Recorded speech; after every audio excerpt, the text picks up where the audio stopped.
Dito na tayo sa part 3 na pini-PMS ko ng sasakyan ni customer. I-check ko naman dito ngayon yung preno niya. Tapos itong handbrake niya, kung makikita nyo, pag hinila ko, mataas na yan. Kaya kailangan dyan mga boss, i-adjust na rin.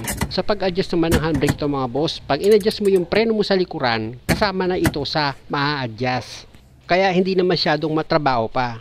Kaya lang ang magiging problema, dapat yung brake shoe mo, pag binuksan mo itong preno mo dito sa likuran, dapat makapal pa yan. Pero pag manipis na, hindi ka na pwedeng mag-adjust mga boss. Kailangan palitan mo na yung brake shoe.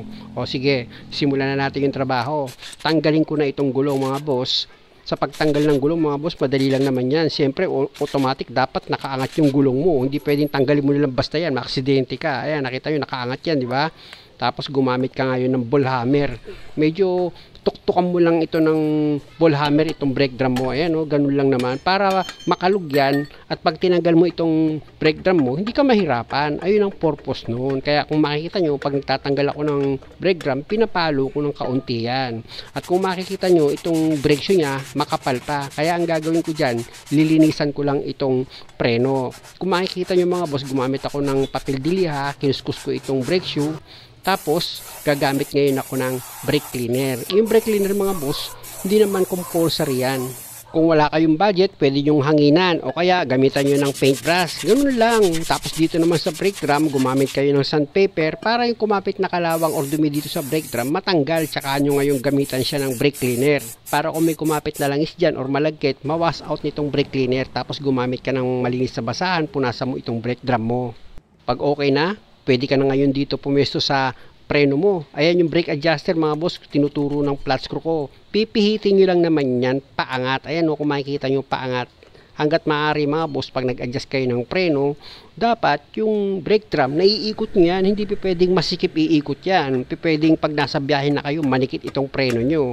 Importante yun mga boss na hindi dapat kapit na kapit itong brake drum mo dito sa brake shoe. Katulad yan, pumasok na mga boss. Kaya lang dahil sa puro kalawang itong brake drum niya mga boss, inisprayan ko muna yan ng penetrating oil bago ko ilagay itong gulong.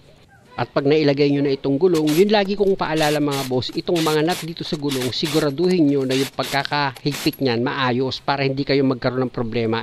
Ito na mga boss, ikutin ko na itong gulong. Dapat gano'n, napipihit nyo itong gulong, hindi pwedeng masikip yan. Dito naman tayo sa kabilang side mga boss. Tandaan nyo mga boss, same procedure lang naman ang gagawin nyo. Siyempre, unang-una dapat itong gulong mo nakaangat yan, nakajack siya. Tapos yung mga nut nyan, tanggalin mo na. Pag natanggal mo na yung mga nut nyan, pwede mo na ngayon hugutin itong gulong mo. Tsaka ngayon gumamit ka ng ball hammer, tuktukan mo itong brake drum para pag hinila mo yan, hindi ka mahirapan. Ganun lang naman ang diskarte dyan mga boss eh. At kung makikita nyo mga boss, itong preno ni customer, marumi lang talaga siya. Pero yung brake shoe niya or yung lining niya makapal pa. Pag ganyan mga boss, gumamit ka lang ng sandpaper, lihain mo itong brake shoe para yung tumigas dito sa ibabaw ng lining ng brake shoe mo matanggal. Kasi ayun minsan ang pinanggagalingan ng pag nagpreno ka. Tapos kung may budget ka pa nga, sabi ko sa inyo, pwede kayong gumamit ng brake cleaner. Kung wala naman, pwedeng hanginan nyo na lang yan o kaya gumamit ka nga ng paintbrush para matanggal nyo yung ibang alikabok. Ganon din dito sa brake drum mga boss, gagamitan mo rin yan ng sandpaper para yung matigas na kalawang na kupapit yan, pati yung dumi, matanggal din. Tapos gamitan mo rin yan ng brake cleaner. O diba, ganon lang naman siya kadali. Kung kayo ang gagawa ng sasakyan nyo, hindi naman kayo mahihirapan. Sayang naman kung nagbabayad pa kayo tapos madali lang naman pala gawin. Pero kung hindi nyo naman kaya, natural, ipagawa nyo. Malaking bagay lang kasi makakuha na kayo ng idea sa bawat video na ginagawa ko. Nakita nyo, pinunasan ko na yung brake drum after ko yan ma-sprayan ng brake cleaner. Balik na tayo dito sa brake shoe. Ngayon mga boss, sa pag-adjust, alam nyo naman kung saan nakaposisyon yung brake adjuster. Doon lang naman din kayo mag-a-adjust. Pipihitin nyo lang yun paangat. Ganyan mga boss, sa ginagawa ko, isum nyo na lang para mas makita nyo sa malapitan. Tapos, pwede mo na ngayon ilagay itong brake drum. Tandaan nyo mga boss, sa pag-adjust mo ng preno nyo, hindi dapat sa kabilang side basikip pag pinihit mo yung brake drum tapos dito maluwag. Hindi pwede yung ganun. Dapat pakiramdaman mong maigi. Pag pinihit mo yung gulong, parehas sila ng pagkaka-adjust mo. Hindi nga pwede talaga yung dun sa kabilang side basikip, dito naman maluwag. At kung sa palagay mo naman, tama naman yung pagkaka-adjust mo, freewheeling naman parehas itong gulong sa likuran, o pwede mo na ngayon ilagay itong gulong. Siyempre naman, dapat siguraduhin mo na itong mga nut dito sa gulong, nahigpitan mo rin yan ng maayos.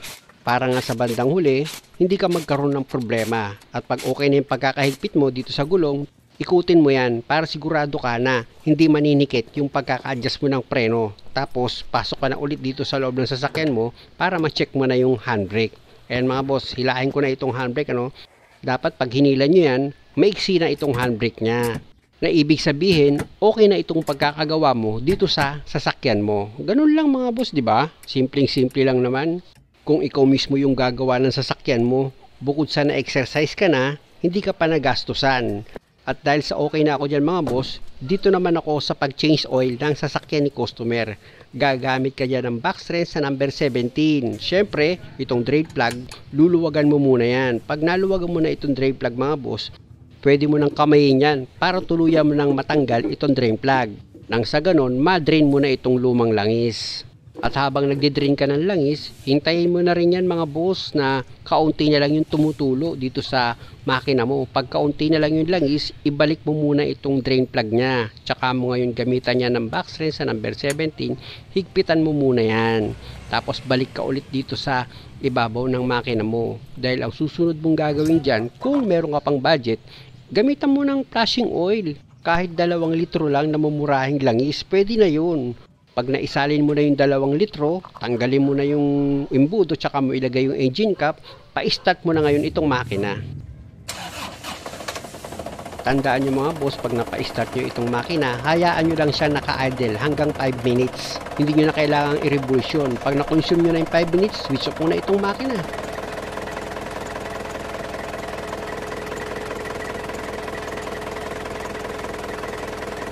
Yun lang mga boss, kung mapapansin nyo, nagkaroon ng ingay dito sa makina.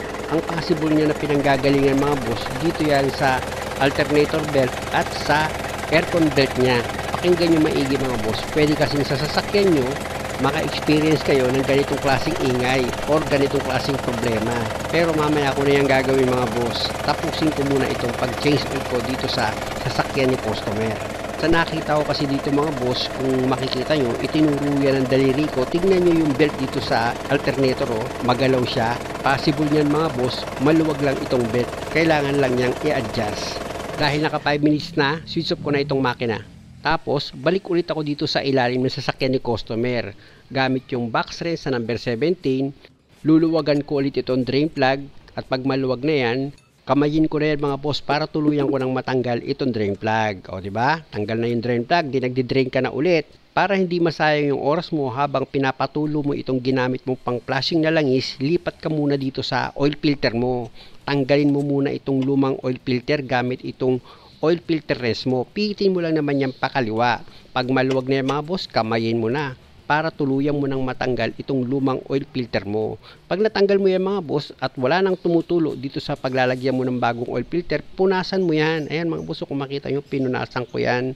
Pag napunasan mo na yan, pwede mo na ngayon ilagay itong bagong oil filter. Siguraduhin nyo yung bagong oil filter mga boss, yung o-ring nun, pinahiran mo ng langis para pag hinigpitan mo yan, hindi naman pumilipit itong o-ring ng oil filter mo. At dahil sa pagod na rin ako mga boss, kung makikita nyo, ginamitan ko na ng oil filter wrench yan. Ganon din kayo mga boss, pag nangihina na kayo at di nyo kayang pihitin ng kamay nyo, pwede kayong gumamit ng oil filter wrench, kaya lang wag naman sobra sa higpit. Pag okay na, dito naman tayo ulit sa paglagay ng drain plug mo. Punasan mo muna itong oil pan, yung pagkakabitan mo ng drain plug. Pag malinis na yan mga boss, pwede mo na ngayon ilagay itong drain plug. Ipakapit mo na yan sa thread nya. Tapos gamit ka ulit ng box wrench sa number 17. I-final mo na yung higpit dyan. At dahil sa okay na ako dyan mga boss, okay na yung pagkahigpit ko ng oil filter, pati dito sa drain plug nya. Dito na ngayon ako sa pagsalin ng langis. May naka-ready si customer na 5 liters.